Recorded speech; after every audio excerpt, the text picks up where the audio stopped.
Oke, ketemu lagi kita dengan Cak Ompong. Di hari yang terakhir ini, hari Minggu, hari terakhir bulan Ramadan, ya ada aktivitas yang Cak Ompong lakukan pada sepanjang hari ini, ya kan? Ya, sambil nanti kita menunggu maghrib, ya ada kegiatan-kegiatan ringan. Ya, namanya juga sudah pensiunan, jadi tidak perlu kegiatan yang berat-berat, cukup yang sederhana-sederhana saja. Apa saja yang dilakukan Compong sepanjang hari ini? Saksikan.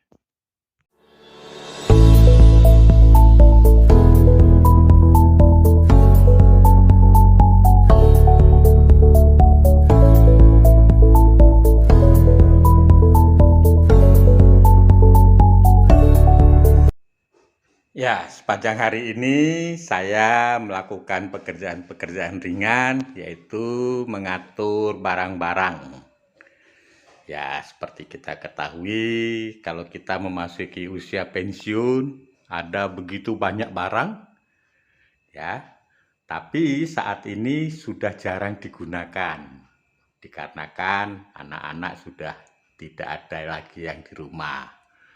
Ya, sebagai contoh, ya ini, ya barang-barang yang kita gunakan tadinya itu sudah tidak digunakan lagi.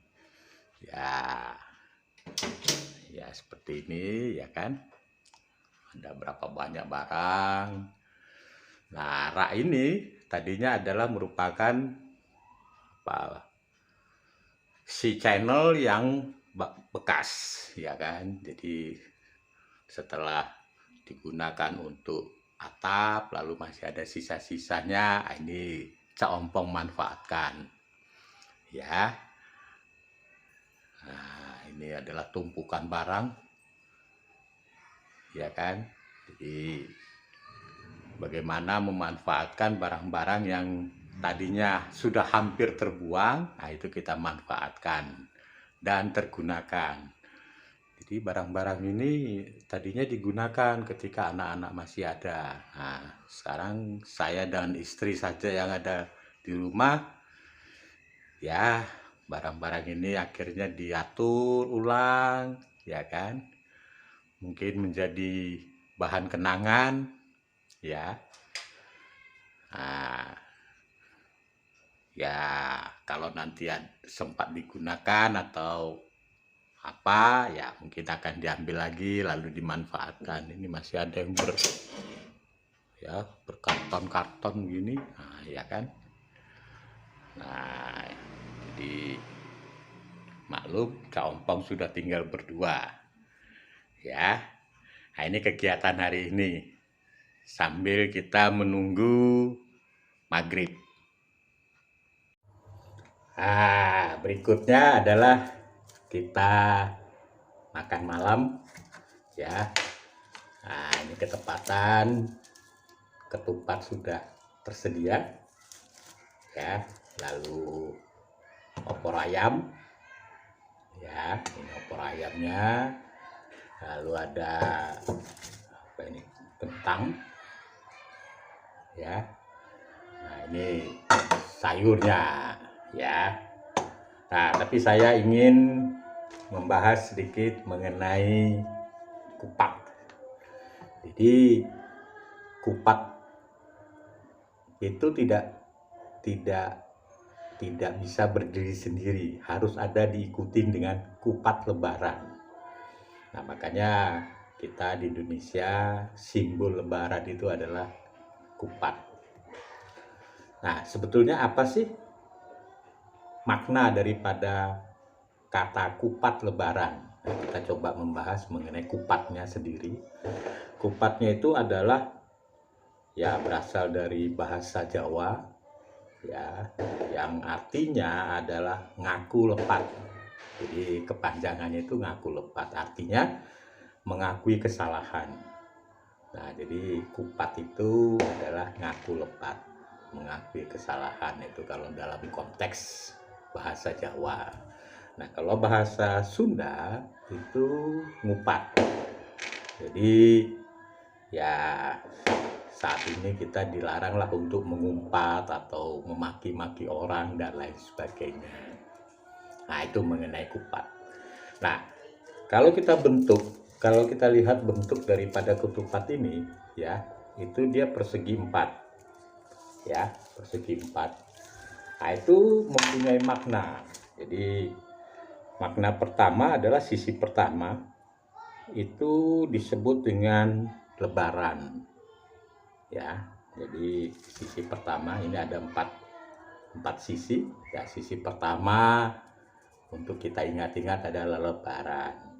Nah, arti daripada lebaran sendiri adalah pintu maaf terbuka sangat lebar.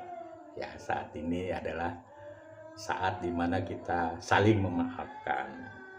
Nah, yang kedua adalah mengenai luberan. Jadi luberan. Jadi luberan itu ya melimpah. Dari kata-kata luber ya, melimpah. Nah, jadi di saat lebaran ini segala sesuatu ya terasa seperti berkelimpahan, dan saat itu juga kita memberikan sedekah kepada ya orang-orang yang membutuhkan. Lalu sisi yang ketiga, nah itu leburan, ya. Nah, itu lebur artinya di saat inilah kita melebur dosa-dosa yang kita sudah buat selama 1 tahun, ya. Ya, itu leburan. Nah, yang terakhir adalah laburan. Laburan artinya labur itu mengecat, ya. Apa bahasa Jawanya itu labur itu dicat, ya, dicat ulang sehingga kita memberikan makna bahwa saat ini kita menyucikan diri atau agar putih kembali, ya, agar fitri kembali, ya.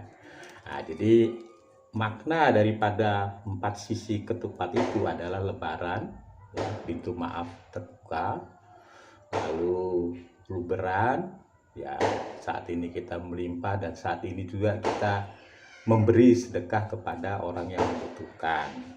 Nah, yang ketiga adalah leburan, ya. Leburan artinya ya kita melebur dosa-dosa kita yang kita sudah buat 1 tahun yang atas. Yang terakhir adalah laburan. Laburan adalah kita menyucikan diri agar putih kembali.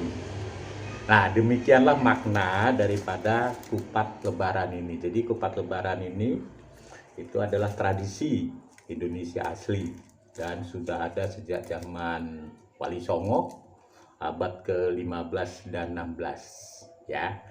Jadi dari sini kita bisa memahami kenapa kok kupat lebaran, dan saat lebaran kupat itu menjadi simbol.